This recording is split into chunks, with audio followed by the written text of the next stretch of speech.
Assalamualaikum warahmatullahi wabarakatuh. Selamat malam untuk mahasiswa-mahasiswi semester 7. Ketemu lagi dengan Ibu ya untuk mata kuliah Ekonomi Internasional untuk pertemuan kedua ini. Ibu harap kalian sudah mengunduh ya untuk slide untuk materi ekonomi internasional ini. Untuk pertemuan hari ini yang kedua, Ibu akan sedikit merangkum dari slide ya pembelajaran untuk pertemuan kedua ya. Pertemuan kedua membahas tentang teori perdagangan internasional. Nah, kalau pertemuan satu tentang ruang lingkup dan pengertian dari ekonomi internasional. Oke, kalau begitu kita lanjut ke materi ya. Kita slide apa? Ibu share dulu untuk materi pertemuan hari ini.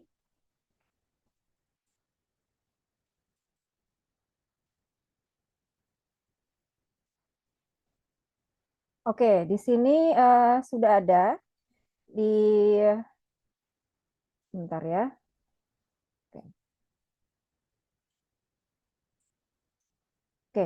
Nah, di sini sudah ada ya untuk materinya atau slide-nya, yaitu mengenai teori perdagangan internasional ya. Jadi Ibu akan meringkas atau merangkum sedikit ya mengenai teori perdagangan internasional ya. Nah, kita tahu perdagangan internasional itu ini ada beberapa definisi ya, ada sebenarnya macam-macam ya definisinya. Cuma intinya adalah pihak atau negara yang dirugikan, gitu ya. Nah, perdagangan internasional tersebut bisa terjadi antar negara jika apabila memenuhi barang yang diperdagangkan harus berkualitas tinggi, kemudian adanya valuta asing sebagai alat tukar ya, ibaratnya mata uangnya harus disepakati ya, apakah menggunakan dolar Amerika atau dolar Singapura ya, itu harus disepakati.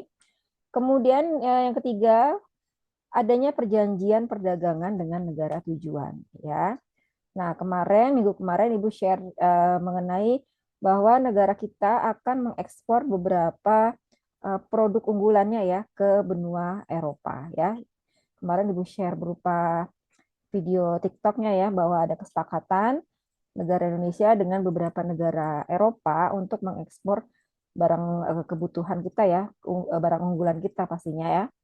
Kemudian perdagangan internasional itu memenuhi jika terjadi perdagangan bebas dan tidak adanya proteksi dari negara tujuan ya.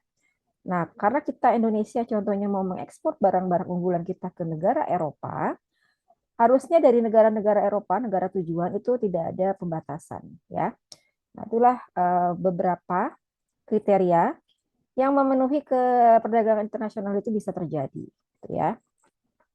Berikutnya, nah ini ada teori perdagangan internasional. Berarti kita membahas beberapa teori yang menyangkut tentang perdagangan internasional itu sendiri. Pertama, teori yang membahas tentang praklasik merkantilisme atau teori merkantilisme. Ini banyak ya pelopornya, pendapat atau para ahli mengutarakan tentang teori ini ya. Secara garis besar untuk teori praklasik atau merkantilisme, yaitu negara akan makmur jika negara tersebut lebih mengutamakan, lebih mengunggulkan ekspornya dibandingkan dengan impornya ya, dan memperbanyak logam mulia ya, ibaratnya memperbanyak bisa emas atau mungkin yang pasti pertambangan dalam negerinya harus lebih banyak gitu ya. Nah, itu teori dari merkantilisme ya. Jadi suatu negara makmur jika negara tersebut lebih banyak mengekspor dibandingkan mengimpor dan memperbanyak logam mulia. Cuma asumsi ini mendapat singgahan atau kritikan dari yang terkenal adalah David Hume dan Adam Smith. Untuk David Hume sendiri, ya, nah ini kritikan dari David Hume, ya, jumlah logam mulia ya itu akan berkurang ya karena kalau negara tersebut banyak memproduksi atau menghasilkan logam mulia, otomatis logam mulia tersebut akan digunakan untuk membeli barang secara terus-menerus sehingga dalam waktu dekat negara akan menyebabkan negara tersebut miskin ya karena membelanjakan sebagian sumber dayanya dengan menggunakan logam mulia ya. Sedangkan kritikan yang kedua dari Adam Smith ya maaf, dari Adam Smith, yaitu ukuran kemakmuran tidak ditentukan oleh banyaknya logam mulia. Kemudian ukuran kemakmuran diukur melalui gross domestic bruto ya, dan juga terjadinya perdagangan bebas. Nah, kalau kita lihat dari teori praklasik merkantilisme, nah ini ada bagan ya yang mengasumsikan teori merkantilisme bahwa negara akan kaya, makmur jika negara itu lebih banyak mengekspor barang dibandingkan mengimpor. Kenapa begitu? Karena negara dalam negerinya itu sendiri lebih banyak hasil tambang atau logam mulia lebih banyak. Ya, tetapi dengan logam mulia semakin banyak, ini kan pasti banyak kebutuhan dalam negeri yang menggunakan logam mulia. Ya, sehingga harga barang impor menjadi turun, ya. Nah, ini teori merkantilisme cuma mendapatkan kritikan dari David Hume dan Adam Smith ya. Sudah ada di slide-nya ya ini kritikannya. Kemudian teori yang kedua dari perdagangan internasional yaitu tentang teori klasik. Nah, ini terbagi dua ya, yaitu teori keunggulan absolut dan teori keunggulan komparatif ya. Nah, untuk teori keunggulan absolut ya, ini disampaikan oleh Adam Smith ya, diutarakan pendapat dari Adam Smith ya. Nah, untuk keunggulan absolut ya, isinya yaitu negara akan memperoleh manfaat perdagangan internasional karena melakukan spesialisasi produksi dan mengekspor negara jika negara tersebut memiliki keunggulan mutlak. Tetapi kalau negara tersebut tidak memiliki keunggulan mutlak, ya jangan mengekspor, melainkan harus mengimpor barang-barang yang diperlukan, gitu ya. Jadi kalau negara itu mempunyai keunggulan mutlak, gitu ya, nah negara tersebut wajib mengekspor ke negara lain. Begitu pula kebalikannya, ya. Jadi itu teori klasik yang pertama dari keunggulan absolut diutarakan oleh Adam Smith. Yang kedua teori keunggulan komparatif, ya, yaitu tentang ini ya membandingkan, ya. Di sini ada dua ini ya dua kriteria. Yang pertama dari cost comparative advantage dan production comparative advantage, ya. Kalau cost comparative advantage itu memproduksi secara efisien ya dalam arti menekan harga atau biaya seminimal mungkin. Dan kalau production comparative advantage yaitu gimana negara bisa memproduksi relatif produktif gitu ya. Nah, di sini kita lihat contoh dari teori klasik yaitu dari ini ya keunggulan komparatif ya.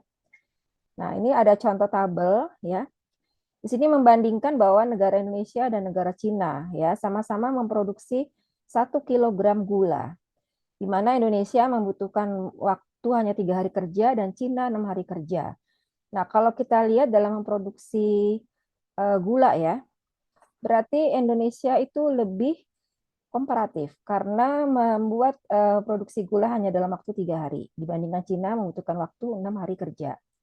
Begitu pula kebalikannya, ya Indonesia ketika membuat 1 meter kain membutuhkan 4 hari kerja, sedangkan Cina membutuhkan 5 hari kerja. Ya, nah di sini kita lihat keunggulan komparatifnya Indonesia lebih unggul ya karena menyelesaikan atau memproduksi dengan makan waktu hari kerja itu lebih pendek dibandingkan dengan negara Cina. Nah, ini ada komparatifnya ya, komparatif berarti perbandingan gitu ya. Kemudian yang ketiga yaitu teori modern atau teori HO ya. Nah, asumsi ini mengatakan negara dengan faktor produksi paling banyak dan murah ya akan melakukan spesialisasi produksi untuk target ekspor. Jadi kalau negara tersebut faktor produksinya melimpah dan murah biaya produksinya, maka negara tersebut akan mengekspor ya. Nah, kemudian negara dengan faktor produksi yang relatif langka dan mahal biaya produksinya, maka negara tersebut akan mengimpor ya dari luar negeri, gitu ya. Nah, ini mungkin pernah terjadi di Indonesia ya. Ini kalian tahu perusahaan PT Sritek ya, yang memproduksi alat baju-baju seragam militer gitu ya, peralatan militer. Nah, itu kan tidak memproduksi dalam negeri juga ya, tetapi mendapat pesanan dari luar negeri juga ya. Faktor produksinya melimpah tuh karena banyaknya tenaga kerja yang waktu itu direkrut ya sebelum terjadi PHK ya seperti itu. Nah, tapi sekarang Sritek sudah tutup ya. Nah, ini berkaitan teori modern berhubungan dengan teori Isokos dan Isokwan ya. Kalau kita lihat di contoh, ini ada perbandingan negara Indonesia dan negara Korea. Walaupun dari kurvanya ini gambarnya sama, tapi kita lihat di sini Indonesia lebih kecil ya, kapital kapital dan juga labornya. Labor itu tenaga kerja, kapital itu modal ya. Artinya dengan biaya yang sama, ini ternyata produksinya berbeda ya. Nah, ini perbandingannya untuk keunggulan ini ya, komparatif ya. Indonesia dan Korea ya. Kita lihat di sini Indonesia dan Korea misalnya membuat sama-sama sepatu ya. Faktor produksinya sama-sama pasti menggunakan tenaga kerja ya. Proses produksi ya di sini sudah ada proporsi faktor produksi ya. Jadi kita lihat di sini Indonesia proporsi untuk menggunakan faktor produksi lebih banyak ya untuk produk sepatu ya 75%. Sedangkan untuk Korea Selatan itu porsi untuk menggunakan faktor produksi itu hanya 30% ya. Dan untuk isokwan dan isokosnya sama ya. Cuma kita lihat dari proporsi penggunaan faktor produksinya untuk penggunaan kita ambil contoh sepatu ya. Ternyata untuk Indonesia dalam membuat sepatu lebih banyak mengandalkan faktor produksi sebanyak 75% dibandingkan Korea hanya 30%. Ya. Nah, selanjutnya teori yang terakhir adalah teori keunggulan kompetitif ya. Artinya kemampuan yang dimiliki oleh suatu perusahaan atau negara itu melalui karakteristik dan sumber daya yang dimiliki gitu ya. Untuk bisa memperoleh kinerja yang lebih tinggi dibandingkan dengan negara lain pada industri yang sama ya. Oke, itu dari keunggulan kompetitif ya terbagi 3, yaitu strategi cost leadership biaya rendah, strategi pembedaan produk atau diferensiasi produk, dan strategi fokus. Jadi ini lebih ke arah untuk kompetitif ya, ke arah karakteristik dan sumber daya yang dimiliki itu lebih banyak ya. Otomatis kalau kita memiliki sumber daya lebih banyak, berarti kinerja akan harus lebih tinggi dibandingkan negara luar pada industri yang sama. Misalnya adalah kita kan sumber daya di perkebunan, contohnya teh ya. Kebun teh kita kan sangat melimpah ya. Nah, dengan sumber daya yang begitu melimpah, contohnya adalah teh ya, teh untuk minuman, itu otomatis produksinya harus lebih tinggi, kinerja harus lebih tinggi dibandingkan negara luar, gitu ya. Makanya ada namanya keunggulan kompetitif. Nah, kalau di slide ini banyak ya strategi, ada 3 tadi, dan masing-masing strategi dari cost leadership, perbedaan produk, dan strategi fokus itu ada kelebihan dan kekurangannya. Oke, mungkin sampai situ dulu ya ringkasan untuk materi pertemuan kedua ya. Untuk selanjutnya kita akan lanjut nanti di sesi diskusi atau sesi tanya jawab. Silakan kalau misalnya ada yang mau bertanya. Nanti kita akan lanjutkan di sesi diskusi di grup WA ya. Kalau gitu untuk sesi video pembelajaran hari ini Ibu akhiri. Terima kasih. Wassalamualaikum warahmatullahi wabarakatuh.